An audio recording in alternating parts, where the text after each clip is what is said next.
the next part of the panel is kind of just looking at leadership styles, what we need from leadership, and how you can become better leaders as well.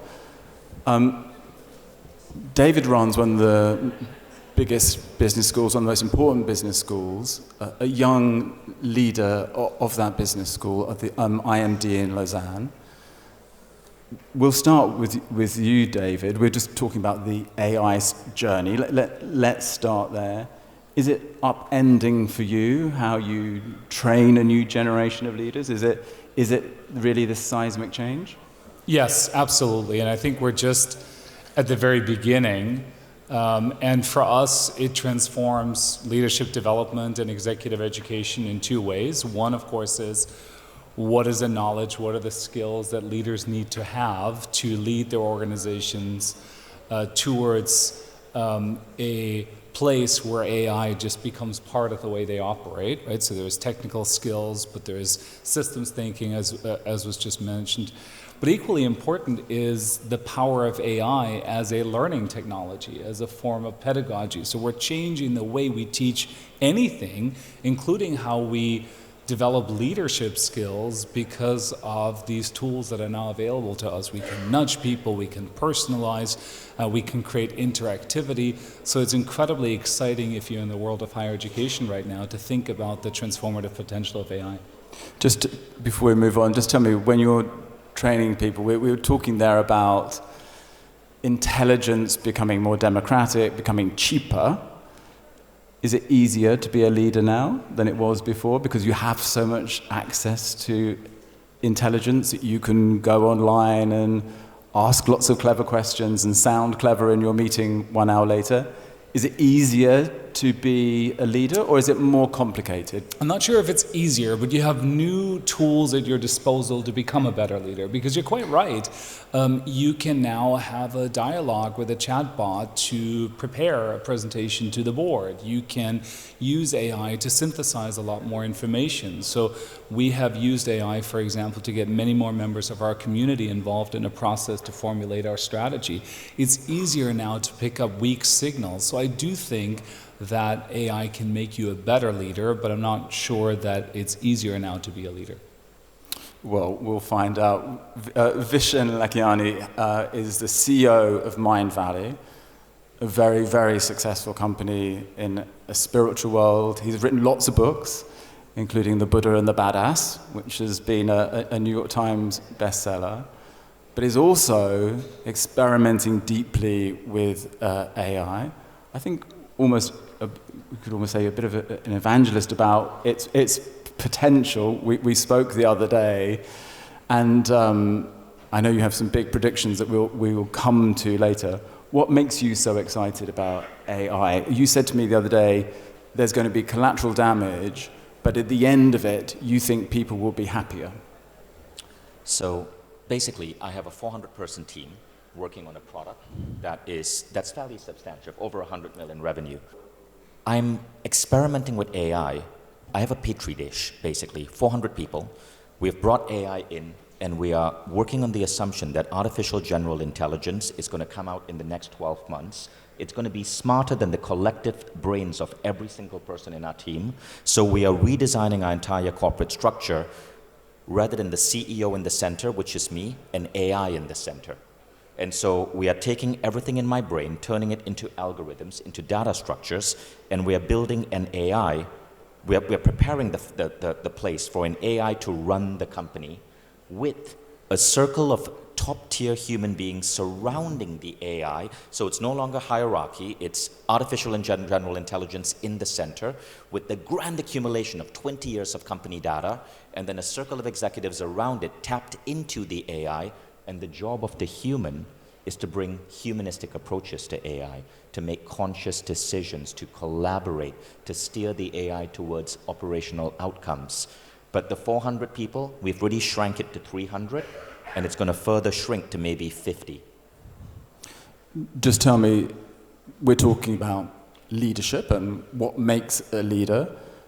Is this the end of the traditional leader in your company, in your model? Right. It is the end of the traditional leader across the world, I ask myself, what is the key the key skill that this circle of people who surround the AI, what is the key skill they need? And it's two things. Number one, they need to be visionaries, right? They need to be able to look at what is the vision for the world that they want to create. The AI executes. It's no longer a world of people who execute. It's the world of people who are visionaries. But the visionaries have to be collaborative. And the second thing is, we're moving towards more Indian and Arab way of building a business, which is based on relationship, not the transactional model of the West, when everyone can execute, when everyone is a genius. Who you choose to work with are the people who are going to light you up. And so, you know, the Arab and Indian way of leadership, where you sit down and you talk about your families for 45 minutes before you get to the point, that's what's going to happen. We will choose who we want to work with based on how friendly are they? Do we connect about our families? Because AI will do all of those other jobs. It's really going to be a wonderful age. Ignacio, I'm not sure that you're about to give up your CEO role yet. You're Arthur D. Little, and you're doing rather well. You're growing your company an extraordinary 15% every single year. Now, we talked about the business model, the management model you have, the leadership model you have, and you called it ambidextrous. That's the word that you encourage your leaders to think. What does ambidextrous leadership mean? Explain that to the audience, what it means in your business. Yeah. Ambidextrous is in fact like in your brain, you have two brains, or two half brains at least. And the question is, how do you use things that might be contradictory? Right? The more rational side, more emotional side.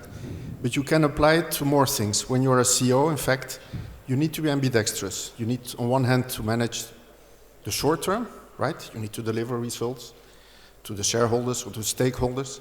And on the other hand, you need to prepare the future. It's a little bit what we just said about really being visionary. And these two things might be conflicting, in fact. That makes the job of a CEO hard. And on top of that, currently, we have the third thing, which is VUCA, volatility, uncertainty, complexity, ambiguity. So you might be derailed, right? Between managing the short term, and then suddenly something happens, a war, COVID, whatever. And on the other hand, you also need to prepare the future, in fact. And that's what makes the job hard, in fact. And so that's on one hand, the ambidextrous nature of being a CEO. But you can even go further, I think. You can say that leaders, by being, to be a good leader, in fact, need to have characteristics which might be ambidextrous. So you need to have leadership, but you need to have followership. We often forget that. Best leaders need to have that followership. Then we want people that are entrepreneurs, but we also want them to be fellows, to have solidarity for others. So I think that currently the leaders, they need to be able to manage these contradictory dimensions. Just before I bring David back in, because you're aligning a little bit with everybody here with what Vishen's saying as well, that actually it's not enough just to be a great leader who can be charismatic and tell everybody what to do and get things done. This notion of fellowship. So when you're rating people how well they've done in the year, are you making sure that they've also kind of been the good guy or the good woman in the business as well? Yeah. It's becoming more and more essential. So the way that we assess our leaders, let's say 10 years ago, financial dimension was the most important one. It was 70%. 15% what we call asset building and 50% behavior. Now behavior has gone up to 40%, financials to 30%. It's not anymore the most important dimension. And then in the middle we have what we call breakthroughs, whether we have people that try to do things that they didn't think they could do. And all of that makes it, I think, that people become more human. If I can just one point on that human dimension, because I think that AI, if I can just step in on that point, AI for me will make us more human, in fact. It will allow us to concentrate, I mean, all of the tasks where you are looking on your screen, whether it's your mobile, whether it's the PC, that can be now managed by AI. So in the future, let's concentrate on being more human and being more leaders, in fact. David, you were nodding when that ambidextrous word came up. Important for you as well when you train people? Oh, absolutely. So we have embraced that very idea of ambidextrous leadership. We've developed assessments around this to assess leaders' ability to perform and transform, to do these two things at the same time. And we're finding that organizations that have more ambidextrous leaders do better. I know human tie is important. This notion that Ignacio and Vishen are talking about here, being a fellow, being more human, having time for being more human, is a strange thing to teach on an MBA, but do you teach interpersonal skills? Do you get people to value this ability to make connections with people? Well, so let me pick up on Ignacio's point about 40% being behaviors. I think that's incredibly important, and we're seeing that across organizations. It then means that your responsibility as a leader changes, because your job now is not just to select the best talent and to have the vision, I would agree with that, but also how do you create an environment in which people can show these kinds of behaviors, right? So in many ways, the CEO is chief culture officer. How do you create a culture in which people can then build these relationships? Take risks, envision the future, be bold, mobilize and motivate people. And so that is becoming incredibly important. So yes, these human skills, these people skills are becoming central. Vishen, when we had Mohammed on the stage, we were talking about this notion of continually learning, continually updating your skill set. This is one of your challenges. I know when you speak to companies, you say you're failing if you're not educating, if you're not asking your teams to continually be setting aside time to learn. Why is that so important? So in my company, we established a rule called the 45-5 rule, right? It means if you're working 45 hours a week, 5 of those hours has to be blocked out, non-negotiable, and you're upskilling. Now, with the world of exponential technologies, things are changing literally on a weekly basis, and that is not an exaggeration. If you're not spending an hour every day upskilling, you are going to be obsolete. So we've made that very clear with our employees. What we're seeing is that employees who are upskilling fast, especially with new technologies such as no-code software and AI, are up to 50 times more productive than a non-AI trained employee. And what does that mean also for this notion of automation, which I know is another thing that you're focused on, that the idea that if we don't educate people, they're going to be stuck when automation takes away their jobs, that employers have a responsibility, the governments have a responsibility to continually educate people. You gave me they felt big predictions to me, but you have some big number estimates of what you think will happen with automation. Well, what I predict is going to happen is the following. Number one, within 5 years, governments all around the world will have to reckon with universal basic income. It's not a question of when, it's not a question of if anymore, it's a question of when. Governments all around the world will have to slowly mandate a reduction of working hours to a 4-day work week, then a 3-day work week, then a 2-day work week, then a 1-day work week. The 1-day work week will likely be here by 2040. We will no longer have human societies where work is necessary. We're about to go into agentic AI this year, which means AI can replace human beings effortlessly, AI agents. We're going to go into robotic AI in 4 years. There will be robots walking amongst us like C-3PO. People are everyone I talk to is underestimating the rate of this change. Why is Elon Musk shutting down whole divisions of the government in the US? Elon Musk is an AI expert. He knows what's coming. And this is not a bad thing. Imagine a world where you only have to work 1 day a week. What do you do for the other 6 days? You focus on your health, on your family, on raising your kids, on being madly in love with your loved ones. This is ushering in a golden age for humanity. David, do you think we're moving that fast? The strange, I can see many of Vishen's predictions coming true. The strange thing about what we know about technology and change is it never seems to happen in quite the even unfolding way we imagine. We're beginning to see driverless cars, but certainly 15 years ago I was at a conference where it was predicted that I was told that in London, within 5 years, the majority of the cars would be driverless. we don't have them yet. So there's lots of impediments. There is behavioral things which stop us changing. There's culture. There's the fact that some people like going to work 5 days a week. Sure. What's your predictions about how we should prepare for change?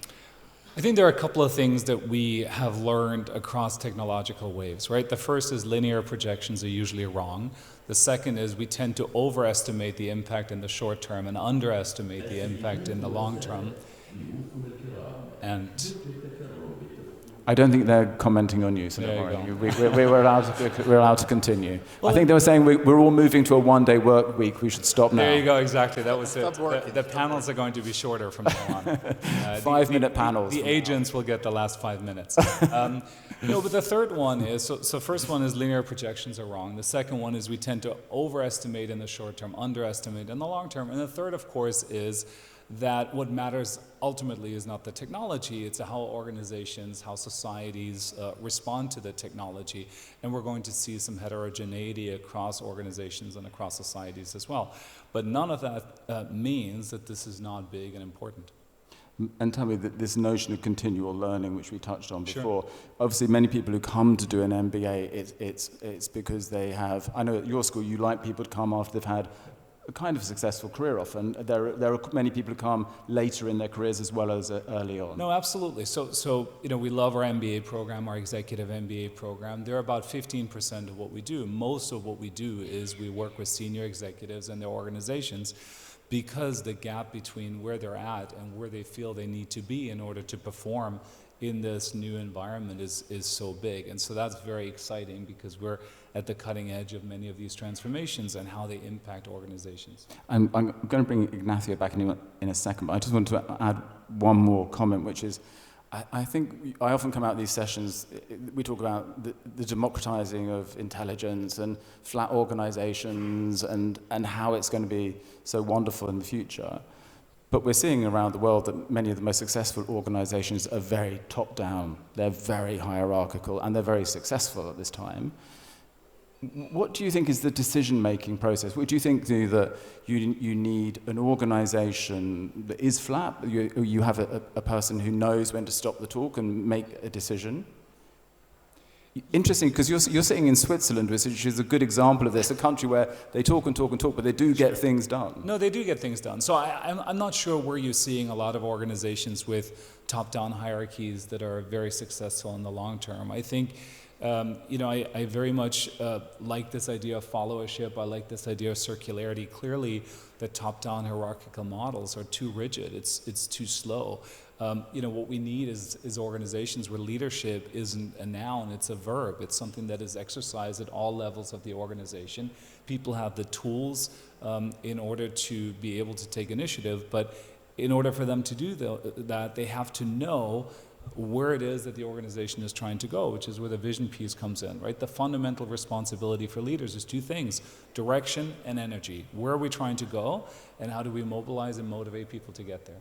Ignacio, tell me, in your organization, you have partners, you have shareholders, you're global, you have 50 offices around the world, in numerous different cultures.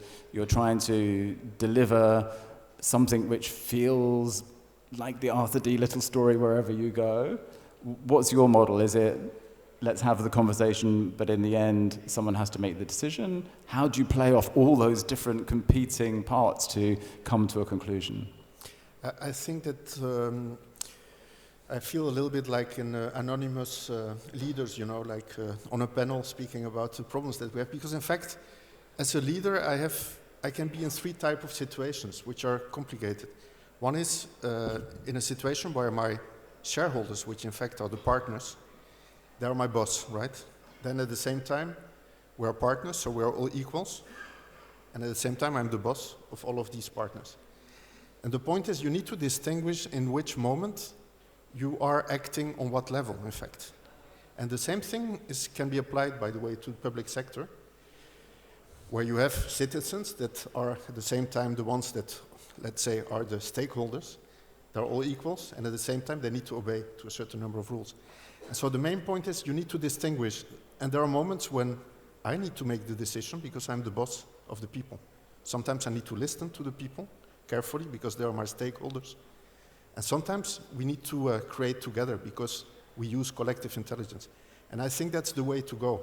You just need to make sure that you don't get wrong when you are in what situation. And that's what creates all of the problems.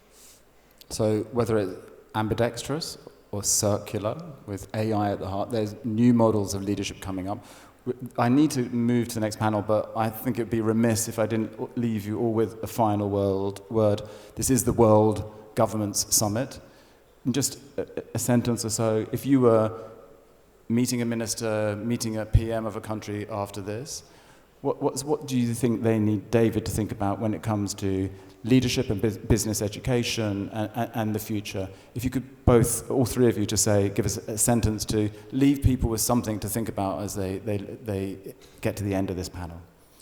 So leadership is not a noun, it's a verb. It's something that you practice, something that you exercise, and the earlier we get young people to practice leadership, the better it's going to be for business and society.